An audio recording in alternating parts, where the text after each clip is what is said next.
বিসমিল্লাহিররহমানিররহিম। প্রিয় শিক্ষার্থী বন্ধুরা, এখন আমরা ইংরেজি বোর্ড বইটা বের করবো। সবাই দেখো, ইংরেজি বোর্ড বই, এটাতেও বাংলা বোর্ড বইয়ের মতো শুরু থেকে আমরা যাব। এখানে দেখো, English for today, English for today একটা ছবি দেখতে পাচ্ছ।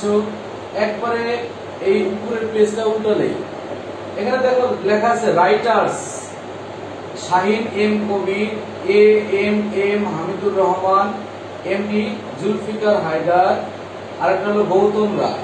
এখানে লেখা আছে রাইটার্স। তাহলে এখানে একটা প্রশ্ন আসতে পারে, who are writers of your English text book? Who are the writers of your English text book? এখানে শীটের মধ্যেও এই প্রশ্নটা দেওয়া আছে।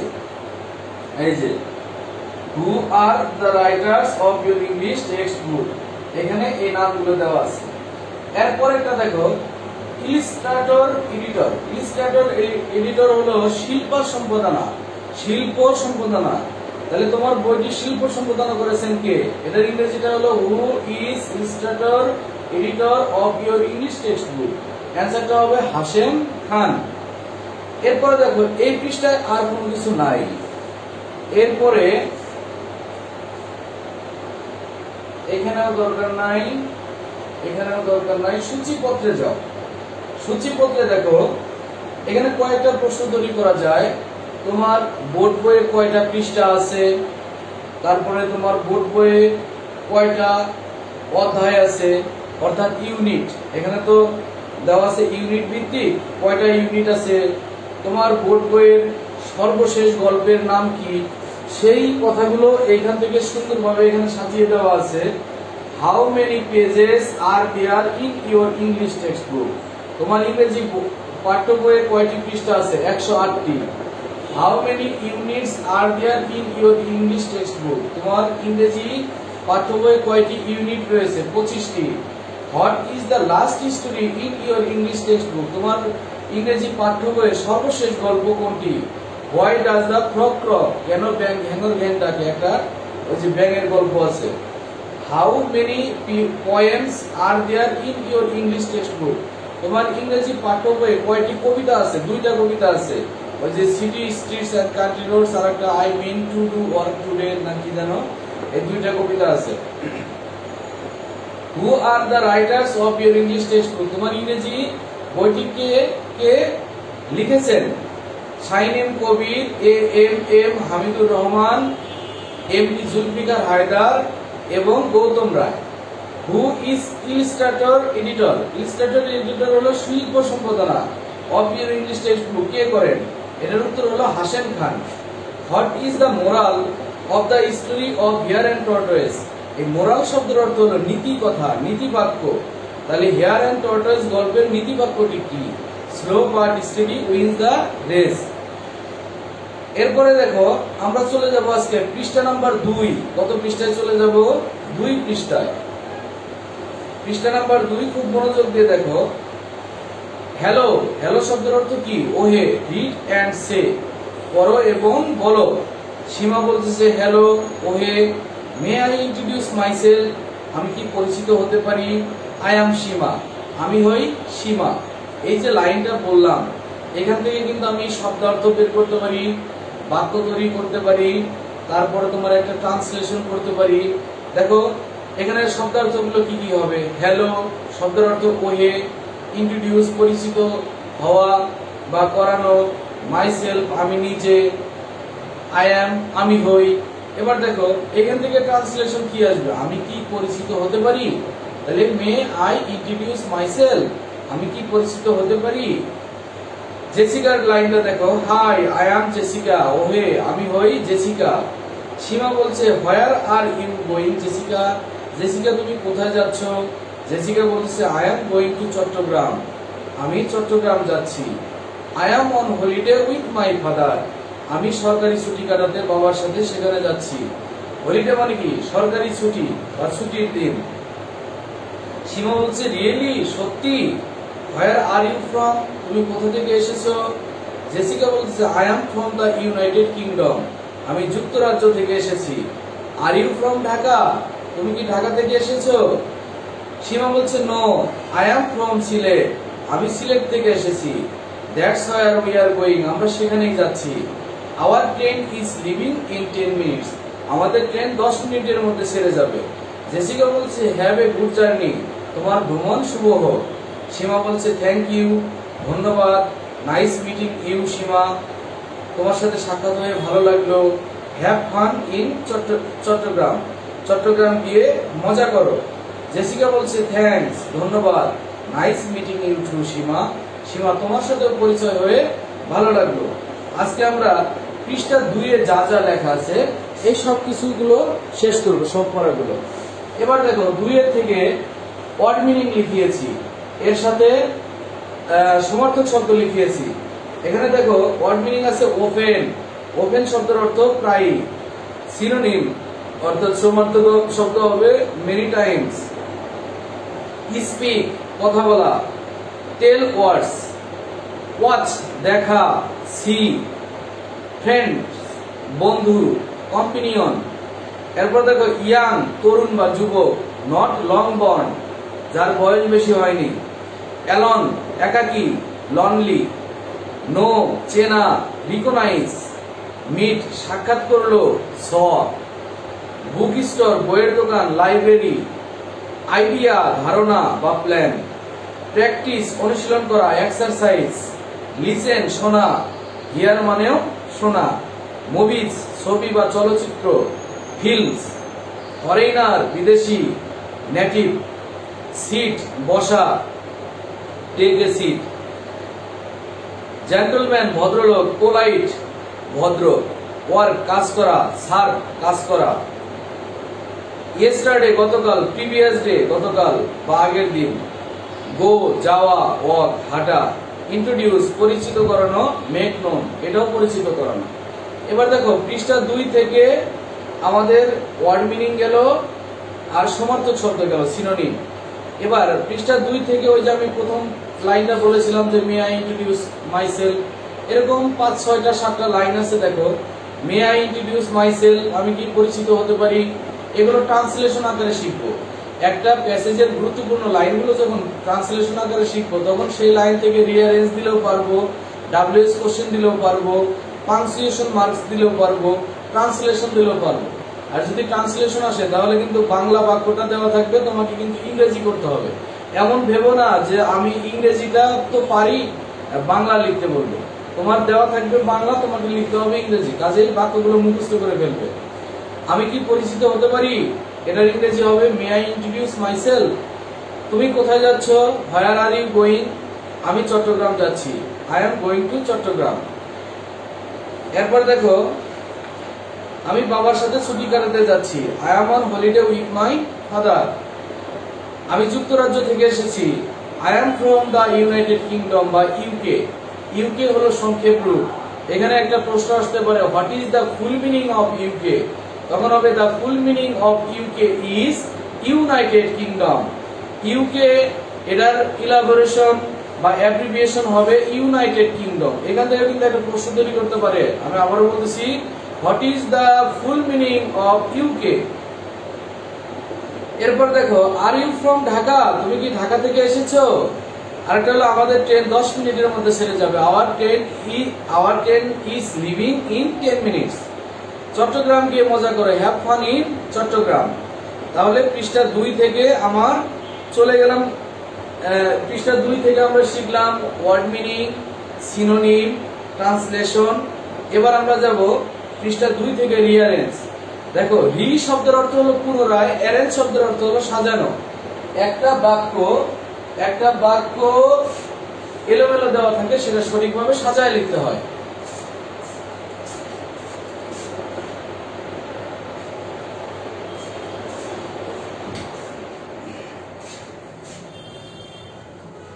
রিঅ্যারেঞ্জ, খুব মনোযোগ সহকারে শুনবে। আমি বলছি যে রি শব্দের অর্থ পুনরায়, অ্যারেঞ্জ শব্দের অর্থ হলো সাজানো, অর্থাৎ পুনরায় সাজানো। রিঅ্যারেঞ্জ শব্দের অর্থ হলো পুনরায় সাজানো। আর রিঅ্যারেঞ্জ মাত্র 2টা ভাবে লেখা যায়। দেখবা যে রিঅ্যারেঞ্জটার শেষে এই ফুল স্টপ থাকে, সেটা সাজাতে গেলে প্রথমে সাবজেক্ট, এরপরে ভার্ব কিন্তু 2 ধরনের, এরপরে বাকি অংশ, এরপরে গিয়া ফুল স্টপ। আর যখন দেখবে যে বাক্যটা শেষে প্রশ্নবোধক চিহ্ন আছে সেই বাক্যটার লেখার সময় সর্বপ্রথম খুঁজবে WH ওয়ার্ড। WH ওয়ার্ড গুলো তো তোমরা চেনো, what, who, when, why, how. WH word এরপরে খুঁজবে হলো ডু, ডিড, ডাজ। থাকলে বসাবে, না থাকলে নাই, এটা না আমরা মাথা ঘামাবো না। Do, did, does. এরপরে খুঁজবে অথবা অক্সিলারি ভার্ব। যদি ডু, ডিড, ডাজ থাকে তাহলে অক্সিলারি ভার্ব থাকবে না, আর অক্সিলারি ভার্ব থাকলে ডু, ডিড, ডাজ থাকবে না। অক্সিলারি ভার্ব, এরপরে সাবজেক্ট, এরপরে আবার ভার্ব। ভার্ব তো দুই ধরনের, মূল ভার্ব থাকে। এরপরে বাকি অংশ,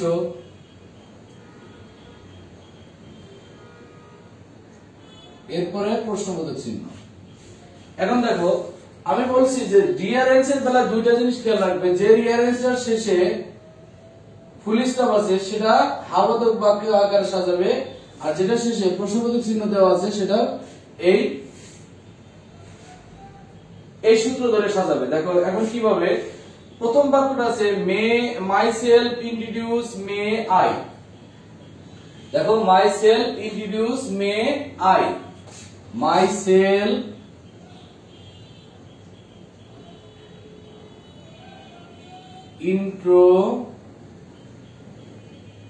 introduce may I। এই রিয়ারেঞ্জের শেষে কোন চিহ্ন আছে? প্রশ্নবোধক চিহ্ন আছে। প্রশ্নবোধক চিহ্ন থাকলে আমরা নিচের এই সূত্র ধরে আগাবো। সর্বপ্রথম আমরা খুঁজবো WH ওয়ার্ড। দেখো তো এই মাই সেলফ এটা কি WH ওয়ার্ড? না। ইন্ট্রোডিউস এটা কি WH ওয়ার্ড? না। মে এটা কি WH ওয়ার্ড? না। I WH word? না। তাহলে আমরা WH ওয়ার্ড নাই, না থাকলে আমরা আগাইতে থাকবো, শেষ মাথা পর্যন্ত যাইতে থাকবো। এরপর আমরা খুঁজবো ডু, ডিড, ডাজ। দেখো এর বাক্যে ডু অথবা ডিড অথবা ডাজ আছে নাকি? নাই। না থাকলে আমরা খুঁজবো কাকে? Auxiliary verb. এর বাক্যে দেখো তো অক্সিলারি ভার্ব কোনটা? My self introduce may I. এখানে অক্সিলারি ভার্ব কোনটা? মে। বাক্যের প্রথমে যখন বসে তখন প্রথম অক্ষরটা বড় হাতের বসে, মে। এরপর আবার কি বসবে? সাবজেক্ট। সাবজেক্টটা কি আছে? আই। এবার দেখো কি আছে? ভার্ব। ভার্বটা এখানে কি আছে? ইন্ট্রোডিউস। ইন্ট্রোডিউস।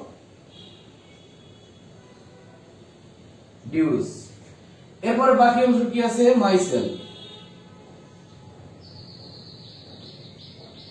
এরপরে সর্বশেষ কি আছে? প্রশ্নবোধক চিহ্ন। তাহলে এই rearrange myself introduce may I, এটা রিয়ারেঞ্জের বাক্যটা কি দাঁড়ালো? May I introduce myself.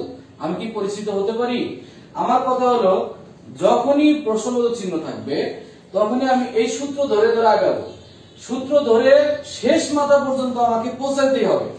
যে জিনিসটা আছে সেটা বসাবো, যে জিনিসটা নাই তার জন্য আমি পড়ে থাকবো না বা পরের অংশ যাওয়া বাদ দেবো না, তা কিন্তু করবো না।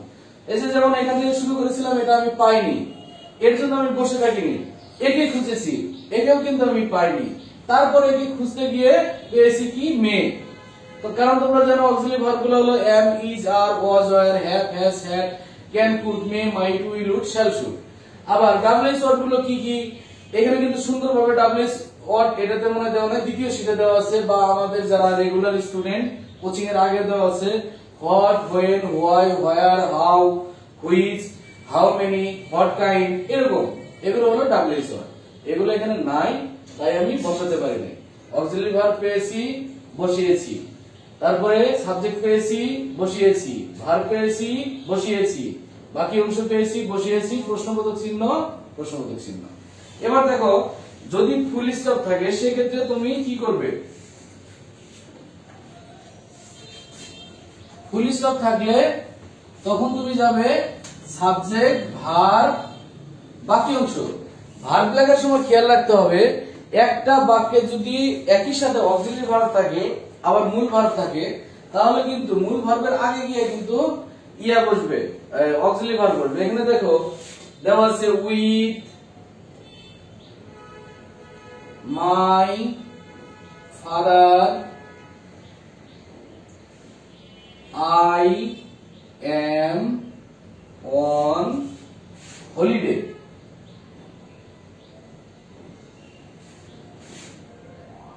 এটার শেষে কি চিহ্ন আছে বলো তো বন্ধুরা? অবশ্যই ফুল স্টপ। ফুল স্টপ থাকলে আমরা সর্বপ্রথম কাকে বুঝবো? সাবজেক্ট। দেখো সাবজেক্টে কি আছে? আই। ভার্ব কি আছে? এম। এবার বাকি অংশ কি আছে? On holiday with my father. বাক্যটা দাঁড়ালো I am on holiday with my father. আমি ছুটি কাটাতে বাবার সাথে যাচ্ছি। তাহলে এইভাবে যদি এই রিয়ারেন্সের লেখার যে দুইটা যে বাক্য আছে, এই দুইটা বাক্য, শুধুমাত্র দুইটা বাক্য যদি তোমার মুখস্থ থাকে, তাহলে তোমার আর কোনোদিন এই রিয়ারেন্স মুখস্থ করতে হবে না। আর রিয়ারেন্স, ডাব্লিউএস কোশ্চেন, তারপরে আর্টিকেল, প্রিপজিশন, এগুলো কখনো মুখস্থ করে রাখতে পারবে না। কারণ এখানে একটা বাক্য রহিম দেওয়া শুরু করা আছে, ওই একই বাক্য যদি রানা দিয়ে থাকে তাহলে তুমি আর মিলাতে পারবে না। আর যদি তোমার নিয়ম জানা থাকে তাহলে তোমার কাছে এটা নাম কেন, যদি ওইখানে আর বড় লোক মানুষের নামও দিয়ে রাখে তারপরে তোমার আর সমস্যা হবে না। নেক্সট ডাব্লিউএস কোশ্চেন, এখানে দুইটা ডাব্লিউএস কোশ্চেন দেওয়া আছে। নেক্সট যে 2 নাম্বার শীটটা দেব, ওই শীটে ডাব্লিউএস কোশ্চেন ডিটেইলস দেওয়া আছে, ওটা ডিটেইলস শিখাই যাব। এই দুইটা ডাব্লিউএস কোশ্চেন দেখো, ওখানে কিন্তু নিয়মটা দেওয়া আছে সব সুন্দরভাবে, নেক্সট ক্লাসে বুঝাবো। এখানে our friend is leaving in 10 minutes, এই আন্ডারলাইন করা অংশ থেকে ডাব্লিউএস কোশ্চেন খুঁজতে হয়। ইন 10 মিনিটস এটা কি? হোয়েন। এরপরে খুঁজতে হয় ডু, ডিড, ডাজ অথবা অক্সিলারি ভার্ব। এখানে তো মূল ভার্ব নাই, তাহলে ডু, ডিড, ডাজ এখানে বসবে না। মূল ভার্ব প্রেজেন্ট ফর্মে থাকলে বসে ডু, পাস্ট ফর্মে থাকলে বসে। আমি কিন্তু শর্টকাট বুঝাচ্ছি, নেক্সট ক্লাসে এটা ডিটেইলস বুঝাই দেব। এস বাই এস থাকলে বসে ডাজ, আর পাস্ট ফর্মে থাকলে বসে ডিড। এখানে যেহেতু ইজ আছে, তাহলে আন্ডারলাইন করা অংশ থেকে আমরা ডাব্লিউএস কোশ্চেন পাবো। এখানে হবে কি? হোয়েন, তারপরে অক্সিলারি ভার্ব হলো ইজ, তারপরে সাবজেক্ট আওয়ার এর জায়গায় তখন প্রশ্ন করার সময় হয়ে যায় ইয়োর ট্রেন লিভিং। আমি খুব শর্টকাট কিন্তু এটা বুঝাই দিলাম। আগামী ক্লাসে দ্বিতীয় শীট যে দেব, সেই শীটের মধ্যে ডাব্লিউএস কোশ্চেন ডিটেইলস দেওয়া আছে। তাহলে পৃষ্ঠা 2 থেকে ডাব্লিউএস কোশ্চেন শেষ হলো। এবার দেখো পৃষ্ঠা 2 থেকে কিন্তু একটা প্যারাগ্রাফ আসতে পারে, আর প্যারাগ্রাফ গুলো কিন্তু সর্বোচ্চ 5 বাক্য, 8 বাক্য। তোমরা 10 বাক্য আকারে পড়ার চেষ্টা করবা। যদি পরীক্ষার হলে গিয়ে ভুলে যাও, অন্তত 8টা লাইন বা 7টা লাইন যেন মনে থাকে। এখানে দেখো প্যারাগ্রাফ পেজ 2, ওই 2 পৃষ্ঠার উপরে write a short composition about your last summer vacation. এই তোমার লাস্ট সামার ভ্যাকেশন সম্পর্কে একটা অনুচ্ছেদ লিখবা। দেখো লাস্ট সামার ভ্যাকেশন, শিরোনাম দিতে হবে উপরে। শিরোনামের প্রত্যেক ওয়ার্ডের প্রথম অক্ষর বড় হাতের বসে, তবে শিরোনামের মাঝখানে যদি আর্টিকেল, প্রিপজিশন এগুলো থাকে সেগুলো কিন্তু ছোট হাতের বসে। আবার বাক্যের প্রথমে থাকলে বড় হাতের বসে, আর মূল শব্দগুলো সবসময় বড় হাতের অক্ষরে বসে। এবার এটা নিচে আন্ডারলাইন করবে না, শিরোনাম লেখার পরে লিখে দেবে in my last summer vacation I went to visit my uncle's house in Sylhet.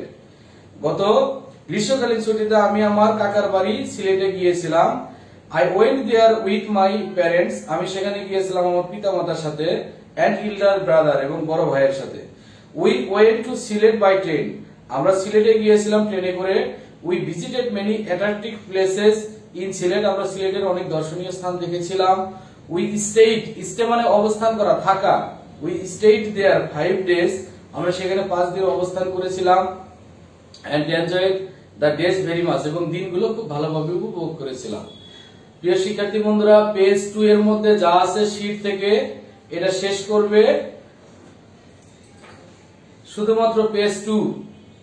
Page 2 extra question, তারপরে তোমার ওয়ার্ড মিনিং, ট্রান্সলেশন, রিয়ারেন্স, 3টা ডাব্লিউএস কোশ্চেন, আর এই কম্পোজিশন। তোমরা যদি এটাকে সুন্দরভাবে ভাগ ভাগ করে নিয়ে পড়া শুরু করো তাহলে তোমার জন্য সুবিধা হবে, আর কষ্ট হবে না। দিনগুলোকে ভাগ করে নেবে। সবাই ভালো থাকো, সুস্থ থাকো, আগামী ক্লাসে আবার দেখা হবে।